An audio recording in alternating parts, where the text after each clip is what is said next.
Alors, on est de retour. Nous évoquions tantôt ces actes de piraterie dans les eaux maritimes. Nous sommes dans le golfe de Guinée ici, avec ce nouvel acte de piraterie qui a eu lieu le 19 mai dernier. C'est au large de Tema. Nous sommes au Ghana, non loin du port du Ghana. Finalement, on fait juste, Germain Poul, ici un constat de faiblesse de nos différentes marines. Oui, on fait ce constat, mais bon, moi, ce n'est pas une accusation que je porte vers nos pays. Vous savez, déjà, la sécurité terrestre est assez difficile à gérer déjà pour nos nations. Et avec cette nouvelle forme de criminalité qu'est la piraterie maritime, il faut une autre forme d'organisation de la sécurité. Donc, mais c'est quand même ces pirates dont on parle. On ne parle pas de gens qui maîtrisent l'art fluvial. C'est des pêcheurs pour la plupart du temps. Bon, c'est peut-être pas tout à fait les pêcheurs. Peut-être je ne vois pas d'anciens marins qui se reconvertiraient en pirates. Vous avez vu quand ça se passait un peu dans la corne de l'Afrique, c'est souvent des pêcheurs, des gens qui, en manque d'activité, se reconvertissent. Voilà, il y a des pêcheurs, mais avant tout, ce sont des bandits, il faut le dire. Parce que de la pêche à réussir à manier une arme, c'est deux métiers différents. Et donc, ce sont des gens qui se forment également donc, au métier des armes, qui connaissent assez la mer et qui ont une certaine planification, qui savent aussi les bateaux qu'ils essaient d'intercepter et donc qui ont des informations. Donc, c'est des grands bandits qui sont assez organisés, qu'on ne saurait assimiler trop à de simples pêcheurs. Même si c'est des pêcheurs, ils ont atteint un niveau de criminalité où ils ont appris un certain nombre de choses. Et donc, il faut que les États maîtrisent déjà leur territoire maritime pour le surveiller. Il faut des radars, par exemple. Nos pays n'en ont pas. Il faut des patrouilleurs, donc faire la patrouille et tout ça. Donc, il y a un certain nombre de dispositifs. Il faut carrément mettre en place une police maritime, donc qui surveille. Et dans certains pays, c'est pas encore totalement ça.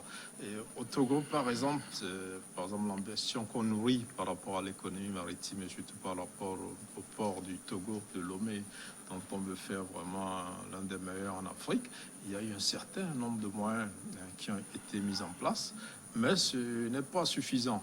Et selon le Bureau maritime international dont parlait Chioklou tout à l'heure, il y a au moins 20 000 navires qui circulent au niveau du golfe du Guinée, c'est beaucoup. Et au Nigeria, ce dont nous parlons à Tema, c'est des actes récurrents là-bas. La piraterie maritime, c'est récurrent, le Nigeria s'organise, mais il y a toujours cette faiblesse de moyens.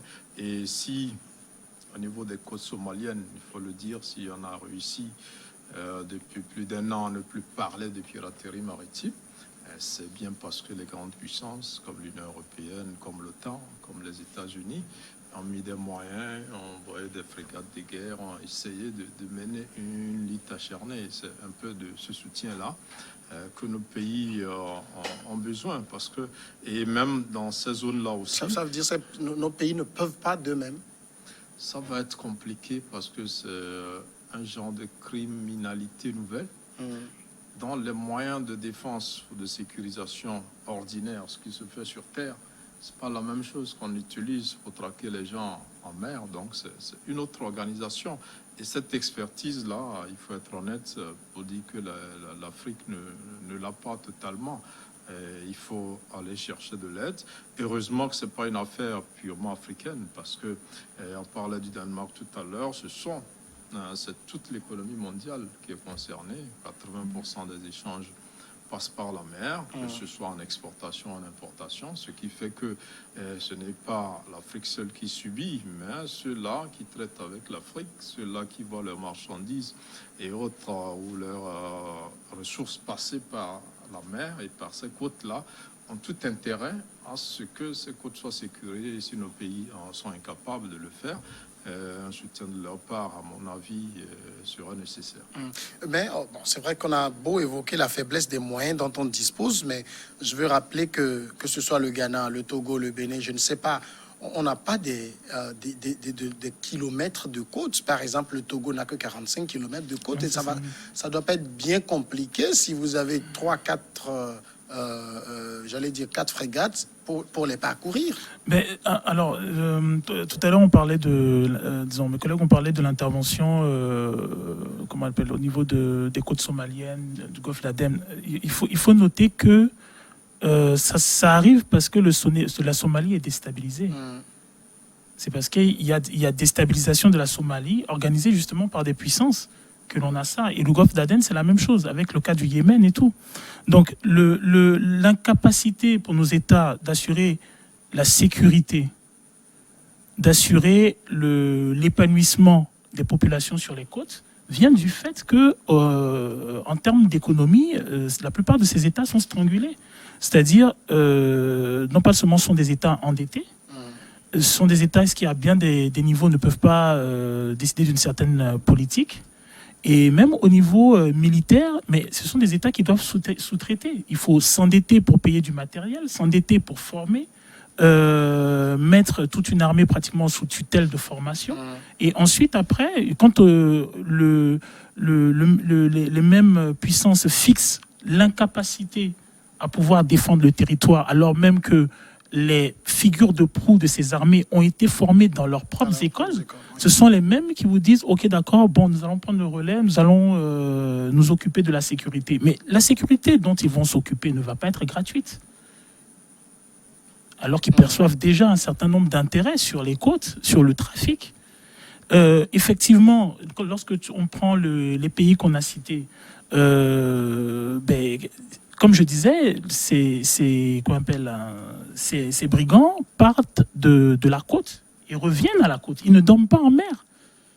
Donc, comment se fait-il cela fixe, si vous voulez, le fait qu'on a des territoires de non-droit dans nos pays qui servent de base arrière. C'est-à-dire que sur toute la côte africaine, il y a des territoires où les gens peuvent aller et venir, attaquer et régissent ces ensembles-là.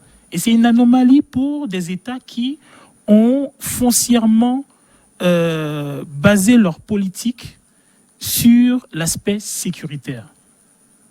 La plupart des États, vous voyez la Côte d'Ivoire, le Togo, le Bénin, le Nigeria, ainsi de suite et tout ça, à chaque fois, on a dit aux populations, oui, nous venons sauvegarder la paix et la sécurité. Les investissements majeurs sont dans la paix et la sécurité. On va acheter du bateau, on va acheter des hélicoptères, on va envoyer toute une série d'officiers se faire former à l'extérieur, on va envoyer des élèves officiers se faire former à l'extérieur, on va commander, on va signer des accords où on va avoir des experts. On va signer des accords où on va avoir du renseignement de la part des autres et à aucune strate sécuritaire, nous ne sommes ceux qui gèrent et ceux qui menons. Lorsque, par exemple, on parle de cette attaque qui est survenue au Ghana, qui a les radars? Qui a le renseignement? Qui a l'information? Le matériel qui est commandé et qui est emmené? Qui l'a construit? Qui en maîtrise l'expertise? Qui en maîtrise, l'entretien?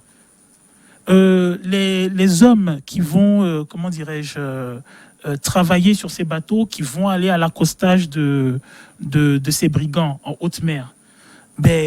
Comment vous faites quand vous n'avez pas une industrie navale propre à vous, vous n'avez pas, une tradition séculaire d'armée navale spécialisée dans les marines et ainsi de suite et tout ça? Comment est-ce que vous faites lorsque, si vous voulez, certaines connaissances séculaires sont reniées? Parce que il faut dire, les brigands dont on parle, ceux qui sont souvent pointés du doigt, ce sont les anciens pêcheurs reconvertis ou les populations des côtes qui ont été spoliées de leur territoire. Donc, comme par exemple, pour le cas du Nigeria, vous ne fixez pas, vous ne réglez pas le problème qui a pu se passer avec l'affaire Shell, je pense, où, vous avez des populations qui, à la base, siphonnaient du pétrole pour pouvoir se nourrir et survivre, qui ont été tapés dessus. Il y a eu une répression dessus. Il y a même eu une tentative de sédition avec la guerre du Biafra dessus. Et à chaque pan de l'histoire, rien n'a été résolu. Mais comment peut-on s'étonner qu'il y ait de la piraterie Comment peut-on s'étonner que les gens en viennent à, comment dirais-je, à aller chercher leur dû par la force? Par la D'autant plus force, que oui. au niveau de l'État, on comprend le cas de, je répète, le Nigeria, c'est un État policier, c'est l'armée. Quand vous prenez le Bénin, c'était Kérékou longtemps, ça a été l'armée. Quand vous prenez le Togo, ça a été l'armée pendant un bon bout de temps. Vous prenez le Ghana, vous avez même une station de l'ONU là-bas. Vous avez des Américains là-bas. Vous avez énormément de personnes là-bas. Vous avez la Côte d'Ivoire. La Côte d'Ivoire, c'est une puissance sous-régionale. Mais comment fait-on pour ne pas, comment dirais-je, assurer la sécurité que l'on prône, que l'on vante, que l'on vend, et qui permet même de justifier certaines exactions dans les pays. Et justement, quand on regarde, par exemple, je pense que Horus touchait le côté pauvreté de ces personnes. Quand vous voyez un peu le butin, on parle d'effets personnels, notamment un ordinateur portable, des téléphones, de l'argent et d'autres objets de valeur emportés. C'est dire que c'est des gens qui étaient juste en quête de subsistance. C'est des braqueurs, quoi. Des braqueurs. Ouais. Oui. Bon, il est vrai que ce que mon frère et ami a dit, il résume un peu ce qui se passe réellement. Mais dans l'autre domaine, je peux dire que les Américains, les Français aident les pays côtiers lors des manœuvres militaires pour la lutte contre la piraterie maritime. Et les bateaux font le trajet Côte d'Ivoire, Lomé, Bénin, Gabon, etc. Par exemple, pour le cas de Lomé, ce que je connais. Et compte tenu de ces expertises vendues à ces pays, il appartient à la Marine nationale de faire ses preuves. Mais ce qui est sûr, sur la côte, la coopération régionale ne porte pas encore ses fruits. Et il faut encore du temps. Il faut des dispositifs tels que les radars et les patrouilles. Or, il faut de l'argent pour tout ça. Le carburant, tout ça, on ne peut pas à chaque fois mettre les patrouilles ou bien les vedettes en haute mer, soit disant qu'on veut lutter contre les pirates. Et en deçà, les pirates aussi choisissent leur moment propice pour faire leur intervention. Ce qui s'est passé au Ghana le 19, personne ne l'a vu venir, mais c'est arrivé. Ce qui veut dire qu'ils savent, eux aussi, ils font leur calcul pour pouvoir taper vite et fort. C'est ça. Deuxième sujet, le Bénin maintenant. Le président Patrice Talon a prêté serment dimanche pour un second mandat de 5 ans à la tête du Bénin après sa réélection avec un suffrage qui frôle un score soviétique, 86% des voix lors du scrutin qui avait eu lieu et sans aucune figure majeure de l'opposition. Ce mandat sera hautement social. Mon souhait, en ce qui me concerne personnellement, c'est qu'il soit établi à la fin du mandat que j'ai donné le meilleur de moi-même pour notre satisfaction commune. C'est ce qu'a déclaré le président béninois Patrice Talon lors de la cérémonie d'investiture qui s'est déroulée à Porto Novo, la capitale du Bénin. Et il faut le noter justement, aucun chef d'État étranger n'était présent à cette cérémonie d'investiture. Germain Pouli, cela contraste un peu avec l'habitude sur le continent. On a souvent des cérémonies d'investiture. Je pense que le Togo aussi avait fait exception, mais on parlera de pandémie. Mais on a souvent des investitures ronflantes avec présence d'un parterre de chefs d'État. Denis Sassou Nguesso la dernière fois, pas moins de 21 chefs d'État, Alassane Ouattara, le président guinéen, etc. Pourquoi Cotonou fait exception? Bon, vous l'avez dit, Cotonou ne fait pas totalement exception parce qu'en 2015, le chef de l'État togolais n'a pas invité le président étranger. Il n'y avait rien. Il n'y avait pas de Covid. En 2020, on peut peut-être penser qu'il y avait la pandémie, mais puisque en 2015 déjà, il n'avait pas invité, on peut dire que au Togo, peut-être on ne veut plus trop inviter, mais ça reste un peu différent dans les autres pays. Le Ghana, le Burkina, tous les autres pays en Afrique de l'Ouest, je crois qu'on invite. Et Talon, il faut aussi dire que son investiture a eu lieu dans des circonstances assez exceptionnelles. Vous savez que la plupart des chefs d'État des pays limitrophes étaient invités au sommet de Paris. Un peu dans le président béninois n'était pas invité, ce qui a été assez mal vécu par certains béninois. Maintenant, est-ce que l'agenda de ce président-là, qui pour certains, après Paris, devrait aussi continuer ailleurs, est-ce que ça a permis que le président béninois les invite? On n'en sait rien.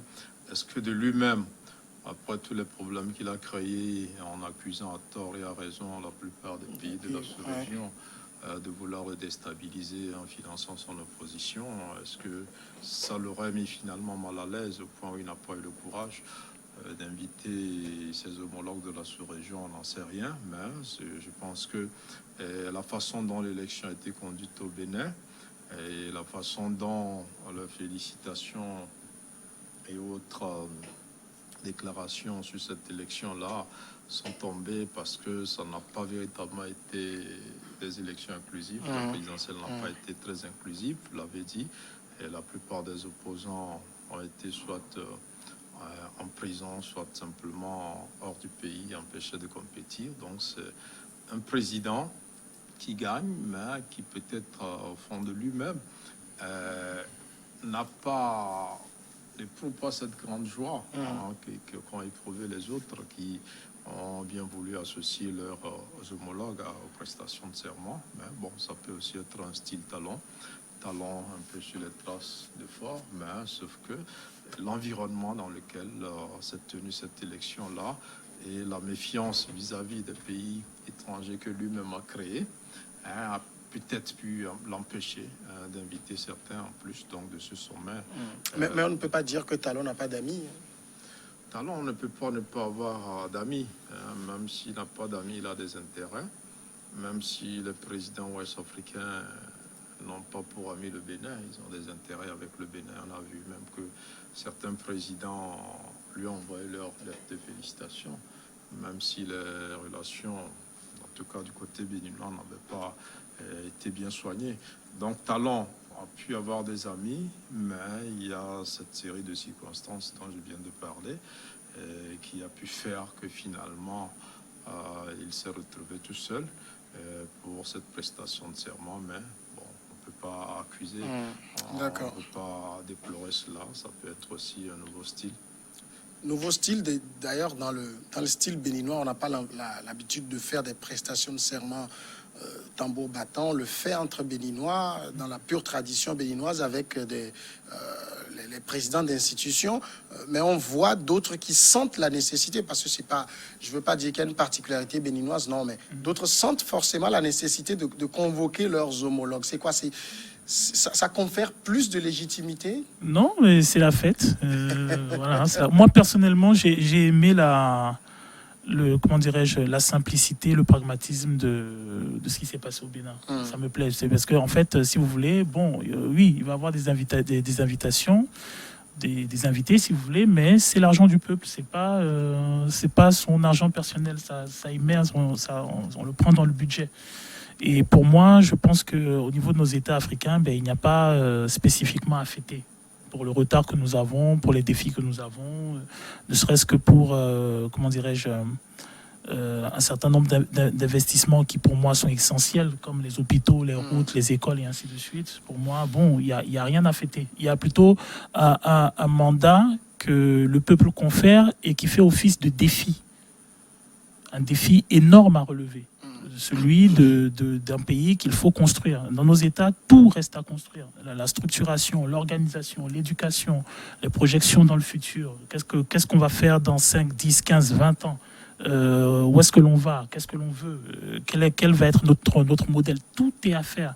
Donc lorsque on est porté par le peuple et qu'on est élu, je pense qu'il y a une exigence de, comment dirais-je, de pragmatisme, une exigence de simplicité. Et j'aime bien cette démarche du président Talon, la simplicité de l'investiture. Maintenant, pour revenir au très festif, je pense que le problème, oui, dans nos États, c'est que justement, c'est peut-être une des choses qui donne cette impression de syndicat de chef d'État. Parce que je n'ai pas à mon souvenir que lorsque un président est réélu en France ou bien lorsqu'un premier ministre est élu en Grande-Bretagne, que toute une série de chefs d'État se déplacent de l'Europe pour aller faire un grand banquet en France ou je sais pas aux en Angleterre ou même aux États-Unis pour festoyer, se réjouir comment dirais-je, du frère qui a été reconduit pour un nombre de mandats indéfinis. Et pour moi, personnellement, ça fait mauvais genre. Par exemple, ce qui s'est passé au Congo avec M. Denis Sassou Nguesso, pour moi, pour un pays qui est énormément endetté, qui a même des problèmes avec les principaux bailleurs de fonds que sont la Banque mondiale ou le FMI, qui a des problèmes de dette, qui a des problèmes d'investissement au niveau de sa population, qui a des problèmes sécuritaires, des problèmes même communautaires. Je trouve que cela fait mauvais genre. Enfin, on a été réélu de façon très controversée, avec une opposition qui a été mise en marche, avec des opposants qui sont en prison. Ça fait mauvais genre. Qu'est-ce que l'on fait? On fait plusieurs années de plus sans un programme précis. Pour revenir au cas de M. Talon, bon, ce qui me laisse un peu dubitatif, c'est qu'il a usé d'une terminologie qui est très à la mode, qui est celle de mandat social. Moi, j'aime bien qu'on spécifie. Qu'est-ce que l'on met dans ce mandat social, comment on le réalise, quels sont les objectifs, quel est le modèle, quel est à terme le projet sur 5, 10, 15 ans, comme le font les autres. Les autres font dans d'autres parties du monde des projets sur 20 ans, 30, 50 ans. Ils savent ce qu'ils veulent, l'objectif qu'ils veulent atteindre. Et en Afrique, nous, on a encore ce problème-là. Donc, pour moi, que lorsqu'on dit mandat social, c'est vague. Alors finalement, c'est quoi le bon modèle? Modèle béninois ou le modèle congolais d'une investiture bling-bling? Non, Talon en 2016, lors de son investiture, n'a pas invité des chefs d'État étrangers. Et 5 ans après, il a voulu garder cette tradition et il a continué ainsi. Ce qui veut dire que ça fait moins de frais à l'État béninois. Et surtout que les investitures avec invitation de plusieurs chefs d'État engrègent des frais.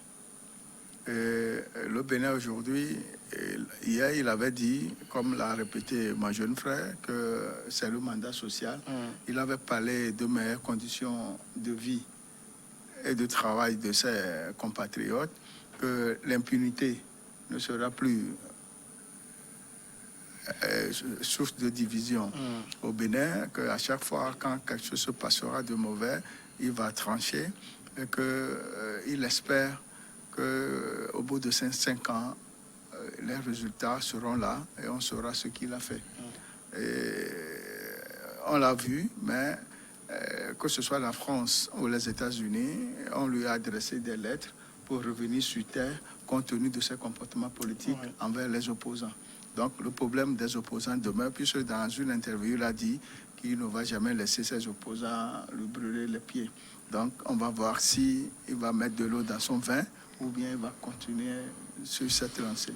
Oui, mais ma question fondamentale par rapport au modèle, il y a le Congolais qui aime les investitures en fanfare, il y a le Béninois qui aime la sobriété. Quelle est la meilleure école pour vous? Pour moi, la meilleure école, c'est celle de Talon. Pareil. Oui, mais est-ce que c'est l'école de Talon? Je le disais. Moi, je crois que c'est l'école de Faure-Gnassingbé. Parce qu'en 2015, avant l'élection de Talon, Faure-Gnassingbé n'a pas invité le chef d'État. Talon a fait confort en 2015, en 2016. En 2020, Faure-Gnassingbé n'a pas invité, même si on parle de pandémie, il n'aurait pas fait en 2015, il n'y avait pas de pandémie. Donc, je crois qu'il y a un nouveau style qui veut se mettre en place. Mais l'ancien style demeure parce que même quand on parle d'investiture, on comprend encore un peu qu'on invite les autres présidents. Mais il y a eu l'acceptation de candidature de Macky Sall au Sénégal. C'était même pas encore une victoire électorale. Mais il y avait une dizaine de présidents au stade quand son parti l'a investi.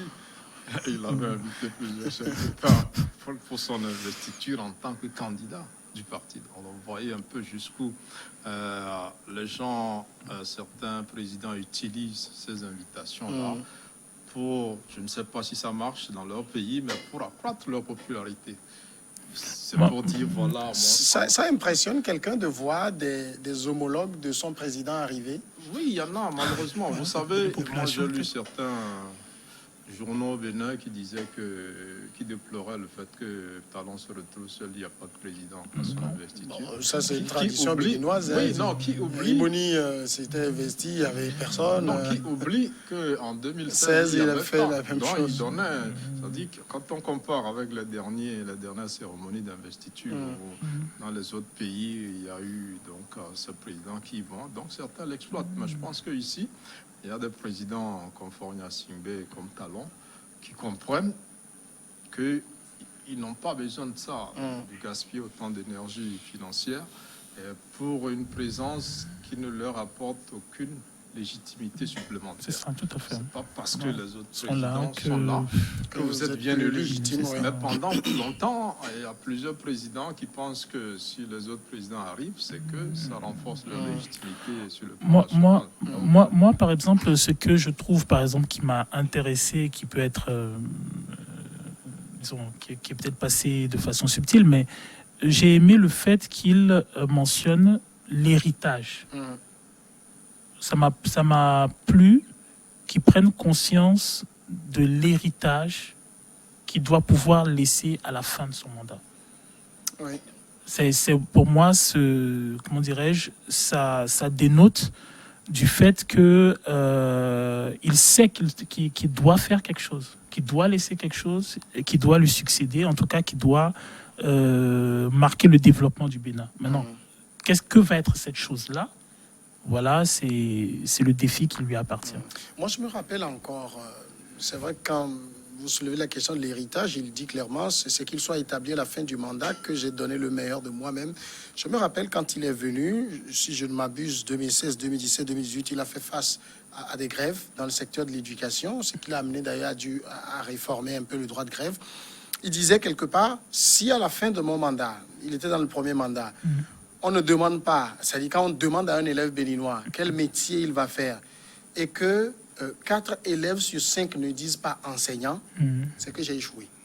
Okay. C'est qu'il voulait rendre la fonction enseignante attrayante. Voilà. C'est ça, lui donner de... Mais je pense qu'il a fini son premier mandat. Je ne crois pas qu'il ait vraiment tenu cette promesse. Et donc, quand il parle d'héritage aujourd'hui, mais après, je trouve que c'est intéressant parce qu'après, il appartient à... Et d'ailleurs, c'est ce qu'on ne fait pas assez. Et c'est la raison pour laquelle nous sommes facilement malléables. C'est que, justement, les intellectuels, les universitaires, les particuliers, même les artistes même, ont à faire l'archivage des mandats et la critique, le bilan de ces mandats-là. Pas parce qu'il s'agit comment dirais-je, de contester systématiquement la personne qui est là, non. Parce que, justement, on a besoin de ces critiques-là, de ces différents avis, pour pouvoir façonner les perspectives de demain. Et au sein des États africains, mais c'est de ça que l'on montre. Par exemple, je vais vous donner un exemple. Si on prend le cas du Togo, il est très difficile de pouvoir trouver des ouvrages, des critiques, des témoignages disponibles et accessibles au public sur les acteurs politiques et les dynamiques politiques de 1945 à 2005.